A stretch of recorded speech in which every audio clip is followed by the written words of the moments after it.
আমরা সীমান্ত এলাকায় থাকি, ঠান্ডা বেশি, কি বিজিবির থাকি, কম্বল পাইছি যে ভাই আমরা খুব খুশি। আমরা দোয়া করি তোমরা ভালো থাকো, আমার খুব উপকার করলেন, আমার ঠান্ডা সহ্য করতে পারি না। বিজেপি কম্বল দিল, হ্যাঁ, মসজিদে ফজরে আসছে শীতের শীতের জ্বালায়, হ্যাঁ, তাই কম্বলটার খুব উষুম ভালো। বিজিবি কম্বল দিল, আমি খুব খুশি, বিজিবির জন্য দোয়া করি।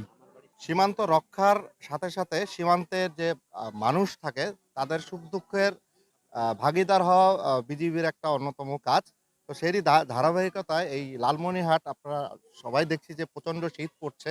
তো সীমান্তের যে দরিদ্র জনগোষ্ঠী আছে তাদের পাশে সীমান্ত ব্যাংক এবং সীমান্ত রক্ষী বিজিবির এই ক্ষুদ্র প্রয়াস এটা আমাদের জারি থাকবে। আমি ধন্যবাদ জানাতে চাচ্ছি এখানে স্কুল কর্তৃপক্ষ সুন্দরভাবে অ্যারেঞ্জমেন্ট করার জন্য, সীমান্ত ব্যাংক এবং সর্বোপরি আমাদের জনপ্রতিনিধি আছেন যাদের মাধ্যমে আমরা এলাকার প্রত্যন্ত যে জনগোষ্ঠীর কাছে পৌঁছে যেতে পেরেছি। এটা একটা ক্ষুদ্র প্রয়াস এবং আমাদের এই 15 বিজিবির এই প্রয়াস জারি থাকবে যাতে এই শীতে আমরা এই জনগণের পাশে দাঁড়াতে পারি এবং আমাদের মাধ্যমে জনগণ একটু হলেও যাতে উপকৃত হতে পারে।